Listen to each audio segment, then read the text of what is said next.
Are you paying for lattes and meals that you bought like 3 years ago?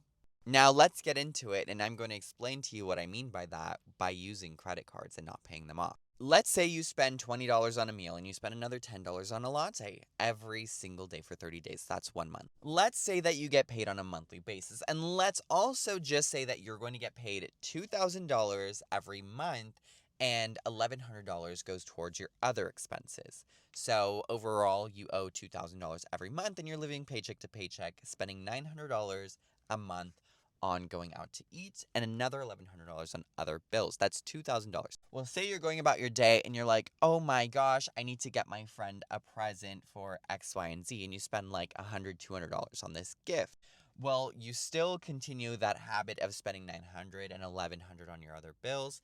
And you're like, oh my gosh, I'm short $200. So what happens is that extra $200 has to come from somewhere, because if you're not making an extra $200 that month, you're negative, which means that there's going to be a balance on your credit card, okay?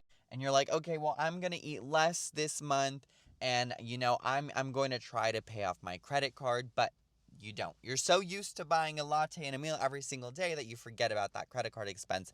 And then you're driving and you're driving and you're like, boom, my tire pops, okay? And you're like, oh my gosh, like I need to get a new tire.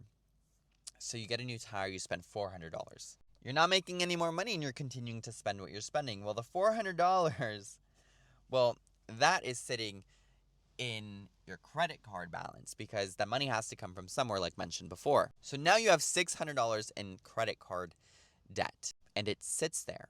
And you're like, oh my gosh, I have to pay the minimum. Let me pay the minimum. Well, you pay the minimum. But when you pay the minimum, you're mostly paying interest. So that amount that's just sitting in your account, it's just going to start increasing and increasing and increasing. And as the debt grows, so does the interest payments.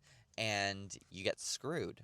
This is why it is so important to pay off your credit card immediately and live below your means, so that if you're spending $500 a month when you normally spend $2,000 and you have the rest in savings, you're like, oh my gosh, I have this unexpected expense. Well, let me just pull it from my savings and pay off my credit card.